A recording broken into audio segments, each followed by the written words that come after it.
Honda x blade bike. এই বাইকটা সতর্কভাবে না চলার কারণে যে বাইকের রাইডার ছিল সে কিন্তু বাইকটা ফালাই দিছে।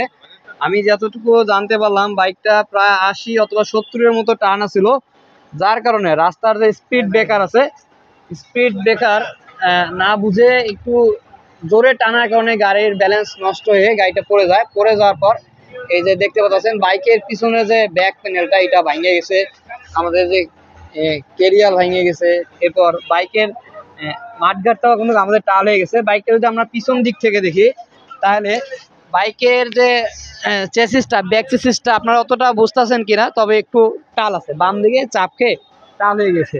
তবে ভিডিও করার উদ্দেশ্য হলো কি, এই যে স্পিড ব্রেকার আপনারা অনেকেই হয়তো যারা বাইক রাইডার যারা আছেন অবশ্যই স্পিড ব্রেকার পার হওয়ার সময় অবশ্যই গাড়ি স্লো করে সাবধানে চালাবেন, তা না হলে এই ধরনের সমস্যা আপনাদের সাথে হতে পারে। যেমন এই গাড়িটার হ্যান্ডেলটাও কিন্তু একদম টাল হয়ে গেছে। দেখেন হ্যান্ডেলটা একটু সোজা করো, হ্যান্ডেলটা দেখতে পাচ্ছেন একটা ডাইন দিকে চাপ খেয়ে গেছে আর এক সাইড বাম দিকে।